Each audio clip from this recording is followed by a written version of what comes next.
Hello friends, welcome to अक्ष online classes. आज की क्लास में हम डिस्कस करने वाले हैं सेट्स एंड रिलेशन। पिछले वीडियो में हमने सेट्स डिस्कस किया था। अब हम बात कर रहे हैं Cartesian product of sets. Cartesian product of sets में हमारे पास जो आता है ordered pair. Cartesian product of set से हमारा मतलब है जब भी हम किसी सेट की बात करते हैं उसके ऑर्डर पेयर की बात करते हैं, राइट। ऑर्डर्ड पेयर मीन्स कि कोई सेट है किसी दूसरे सेट के साथ उसका क्या रिलेशन है। हमने एक सेट लेना है, उसको दूसरे सेट के साथ उसका रिलेशन बताना है, that is Cartesian product of a set, right. Ordered pair means उस सेट के जिस रिलेशन को हम लिखते हैं that is known as ordered pair. जैसे आपके पास कोई सेट है, हमने कहा A1 B1 है और हम बात कर रहे हैं कि A1 B1 जो है दो ऑर्डर्ड पेयर हैं और आपके पास A2 B2 another order pair है। जब हम इसको कार्टेशियन प्रोडक्ट में लिखेंगे तो हम कहेंगे कि जो आपका A1 B1 है ये किसके A1 किसके इक्वल आएगा, A1 आएगा A2 के इक्वल और B1 आएगा B2 के इक्वल। मतलब जो ऑर्डर्ड पेयर है वो इक्वालिटी होल्ड करते हैं, equality of ordered pair, right.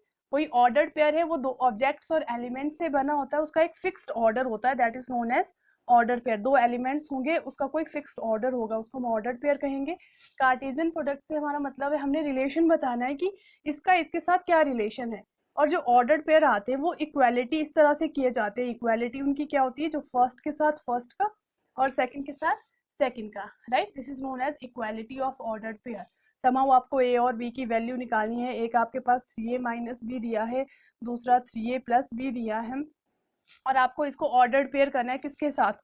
अगला आपको दिया है 2a माइनस 3 एंड 1 के साथ, राइट। इस तरह से दिया है तो आपने क्या करना है, फर्स्ट के साथ फर्स्ट का, सेकंड के साथ सेकंड का, that is known as equality of ordered pair. Cartesian product of set. जब हम कार्टेशियन प्रोडक्ट ऑफ सेट की बात करते हैं हम बात करते हैं कि अगर हमारे पास कोई ए एंड बी दो सेट हैं जो नॉन एम्प्टी सेट है और हमने बताना है कि जो ऑर्डर्ड पेयर आपका ए बी है वो किसको बिलोंग करेगा, जहाँ पे जो ए एलिमेंट है वो ऑर्डर ए को बिलोंग करेगा। ए आपका सेट है, हमने कहा जो ए एंड बी हमारे पास कैसे सेट है, non empty means not equal to zero, right. Non empty set है मतलब उसमें कोई ना कोई एलिमेंट एग्जिस्ट करता है। तो ए एंड बी जो आएंगे आपके नॉन एम्प्टी सेट है और अगर ए बी उसका ऑर्डर्ड पेयर है जहाँ पे ए एलिमेंट ए सेट को बिलोंग कर रहा है और बी बी को बिलोंग कर रहा है, तो जो कार्टेशियन प्रोडक्ट आएगा that is A cross B, right.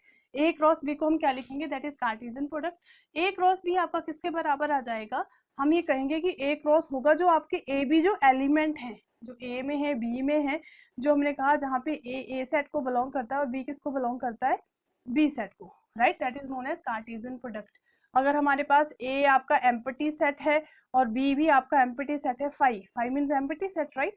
अगर ये एम्प्टी सेट नहीं है तब हमारे पास इस तरह से डेफिनेशन आती है कार्टेशियन प्रोडक्ट की। अगर एम्प्टी सेट है तो ऑब्वियस है, तो Cartesian product A cross B जो आएगा वो भी किसके बराबर आएगा, that will also equal to 5 के बराबर, राइट।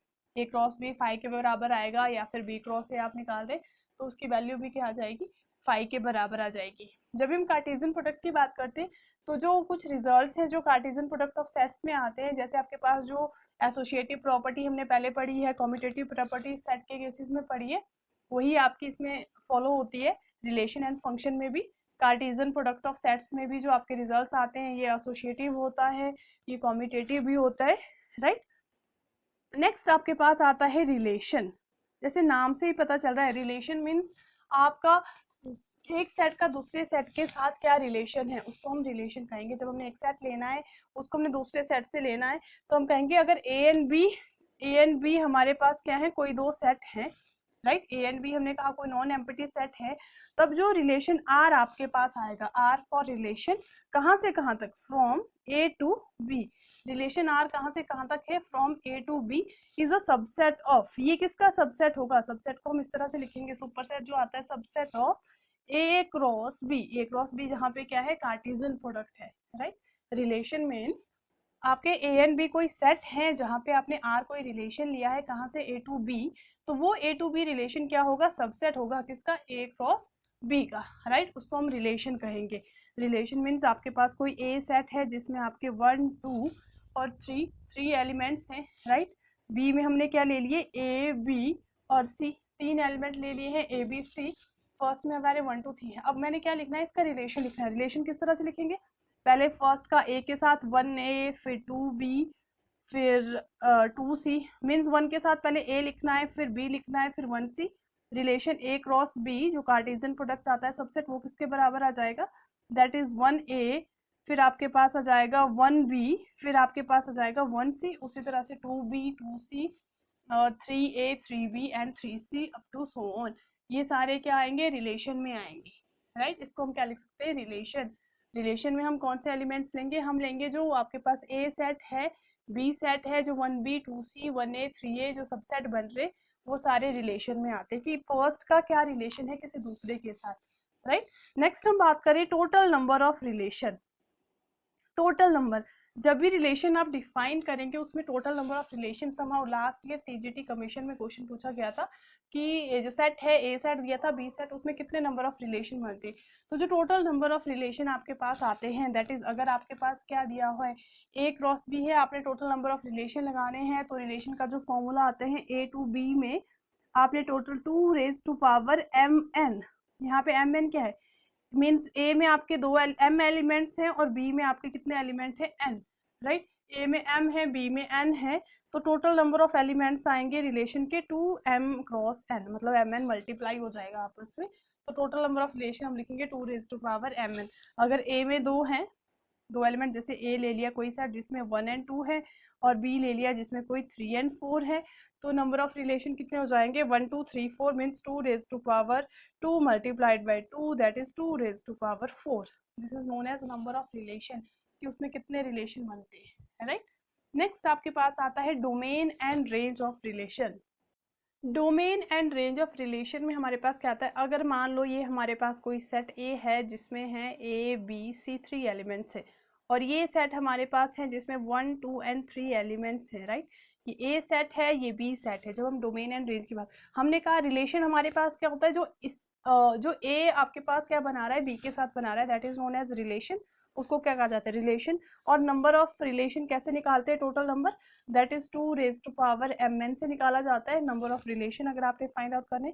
नेक्स्ट आपके पास आता है डोमेन। डोमेन में फर्स्टली हमारे पास क्या आता है, जो आपके पास जो एलिमेंट्स आते हैं, ये हमारे पास ए के एलिमेंट्स है, ये हमारे पास बी के एलिमेंट है, जो ए एंड बी का जो रिलेशन आएगा, right, relation between A and B, हम कहेंगे जो आपके पास second element A dot B है, हमने कहा ये इस एलिमेंट की इमेज होगी बी, राइट। तो जो फर्स्ट एलिमेंट्स होंगे all ordered pair, first element means उसको क्या कहा जाएगा, डोमेन कहा जाएगा। हर ऑर्डर्ड पेयर, ऑर्डर्ड पेयर कैसे लिखेंगे, ए के साथ 1 का, मतलब जो ए है, फिर ए के साथ 2 का, फिर बी के साथ 2 का, जैसे इस तरह से हम पूरे ऑर्डर्ड पेयर रिलेशन बनाएंगे। तो जो फर्स्ट एलिमेंट होगा ऑर्डर्ड पेयर का, that is known as domain, उसको क्या कहा जाता है, डोमेन कहा जाता है। The set of first element of the ordered pair in a relation R from A to set B, उसके जो फर्स्ट ऑर्डर्ड पेयर है उसको क्या कहा जाता है, डोमेन। और जो सेकंड होंगे, सेकंड जो एलिमेंट होंगे, this one this one this one, that is known as codomain, उसको क्या कहा जाता है, उसको कहा जाता है को डोमेन, और उसको रेंज भी कहा जाता है, राइट। को डोमेन एंड रेंज बहुत ही इंपॉर्टेंट टॉपिक है कमीशन के लिए, डोमेन, को डोमेन एंड रेंज। बेसिकली हमारा जो रेंज होता है वो सबसेट होता है किसका, को डोमेन का, राइट, को domain subset. Range is a subset of को डोमेन। फॉर एग्जांपल आपके पास एक सेट है जिसमें मैं बोल रही हूँ होल नंबर आते हैं, इसी होल नंबर में हमारे पास क्या आते हैं, नेचुरल नंबर आते हैं, राइट। होल नंबर 0 से शुरू होते हैं और होल नंबर के अंदर ही तो नेचुरल नंबर होते हैं 1 2 3, तो हम कहेंगे ये क्या है, ये रेंज, ये होल नंबर है। होल नंबर किसका सबसेट आ गया आपके पास, नेचुरल नंबर, जो आपके को डोमेन, इस तरह से लिंक करते हैं रेंज और को डोमेन, राइट, जो उसी के अंदर है मीन्स। तो हम कहेंगे एक आपके पास क्या आता है, जो सेकंड एलिमेंट्स आते हैं रिलेशन में, that is known as range, उनको हम को डोमेन, पूरा जो सेट है उसको हम क्या कहेंगे, को डोमेन कहेंगे, right.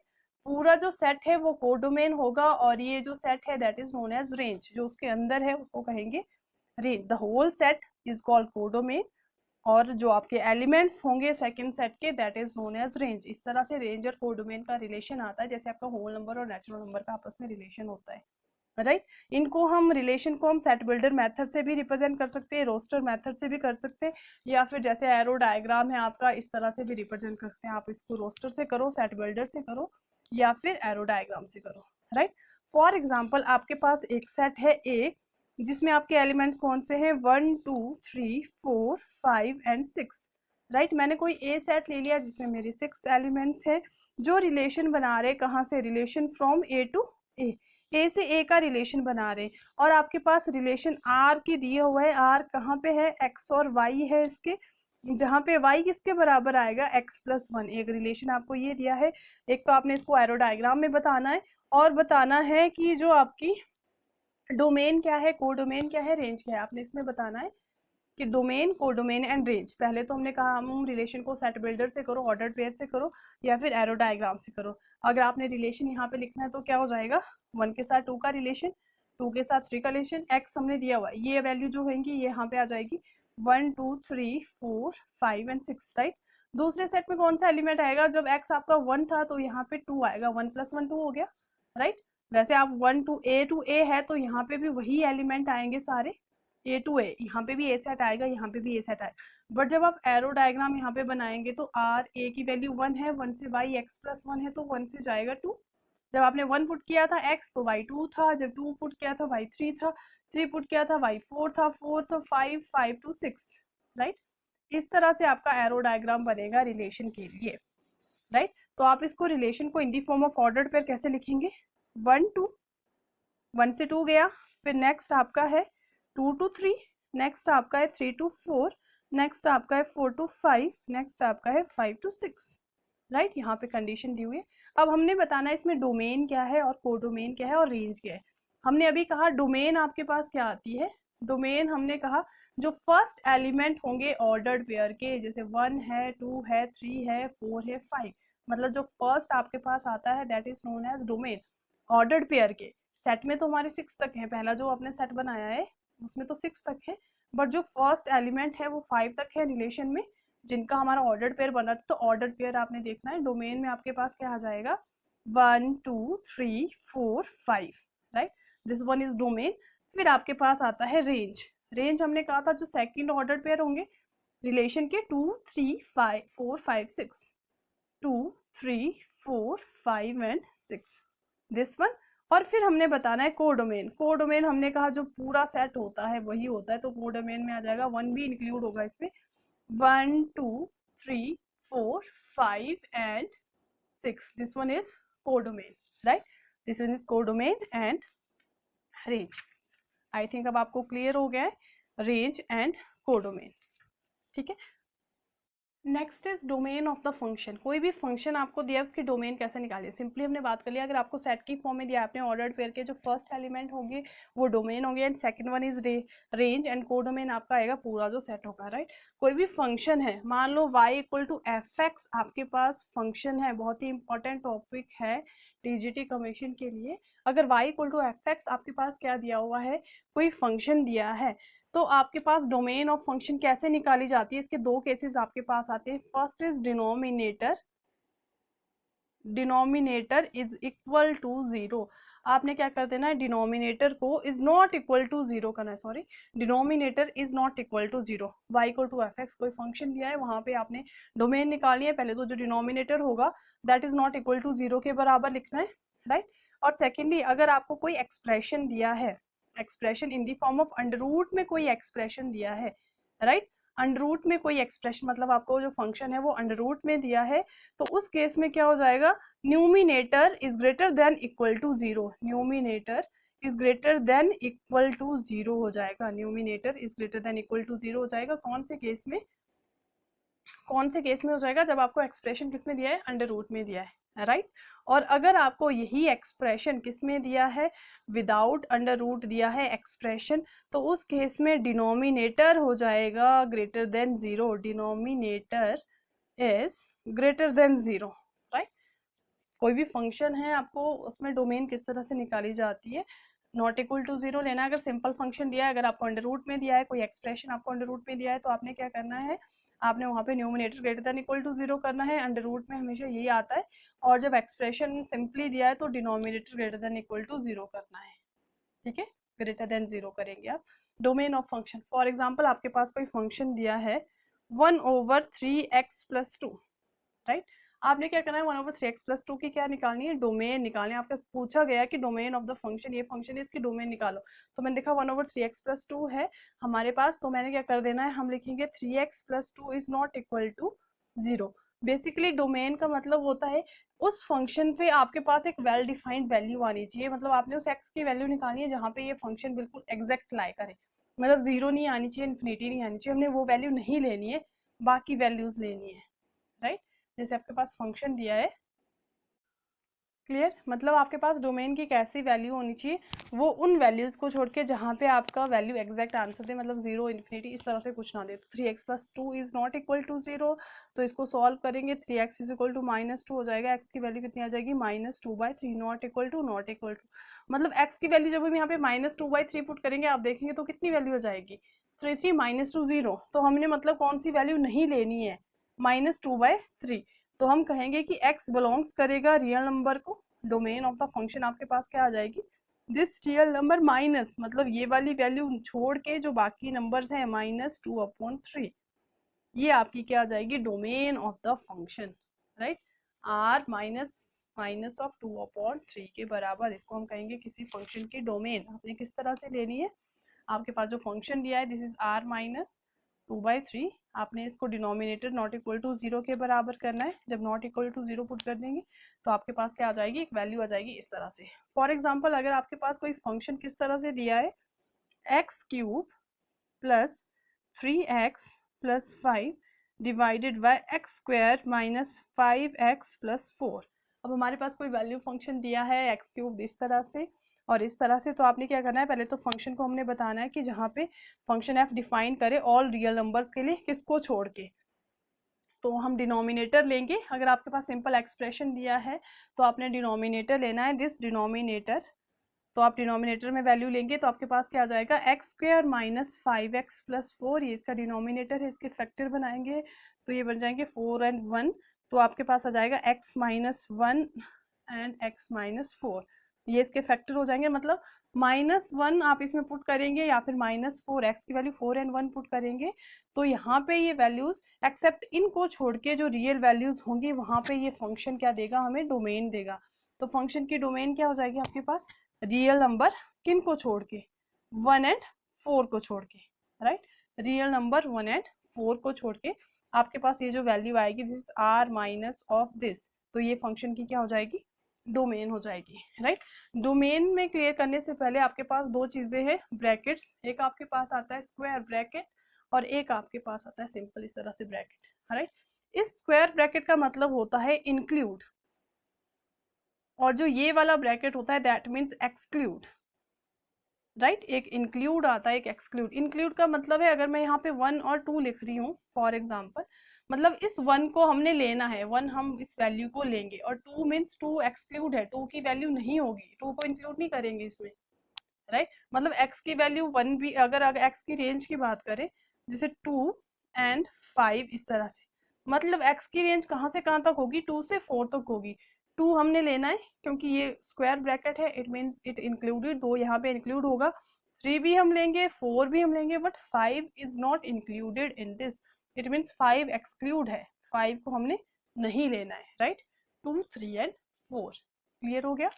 This is domain of the function, किसी भी फंक्शन की आपने डोमेन निकालनी है तो आपके पास किस तरह से निकलेगी, अगर फंक्शन अंडर रूट में है, अगर आपको अंडर रूट ऑफ, अगर आपको फंक्शन दिया है √x-1, इस तरह से कोई फंक्शन है √x1, आपने क्या निकालनी है डोमेन। हमने अभी कहा अगर आपको फंक्शन इस तरह से कोई एक्सप्रेशन दिया है अंडर रूट में, तो जो आपके पास वैल्यू होगी न्यूमिनेटर है x-1 that is always greater than equal to 0, इसको आप सॉल्व करेंगे तो x हो जाएगा ग्रेटर देन इक्वल टू +1 के, राइट। -1 से अगर जब इनइक्वालिटी का साइन होता है तो यहाँ पे क्या आ जाएगा -1 ही आएगा, क्योंकि हम दोनों तरफ क्या करेंगे +1 करेंगे, तो ये +1 हो जाएगा, राइट।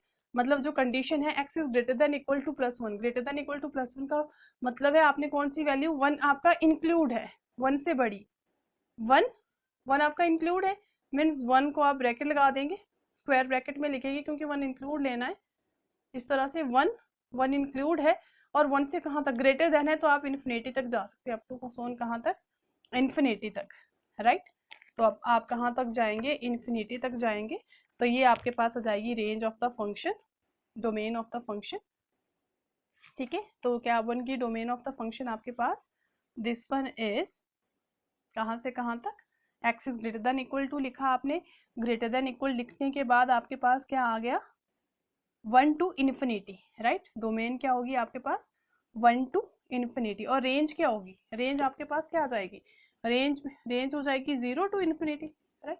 रेंज तो आपने 0 से लेनी है, रेंज आपका डोमेन जो फर्स्ट ऑर्डर पेयर आते हैं, सेकंड रेंज आप 0 से ले सकते हैं, ठीक है। तो 0 to infinity and domain is 1 to infinity. Next video में हम रिलेशन एंड उसके टाइप्स डिस्कस करेंगे। वीडियो को लाइक करें, शेयर करें और सब्सक्राइब करना ना भूलें। Thank you.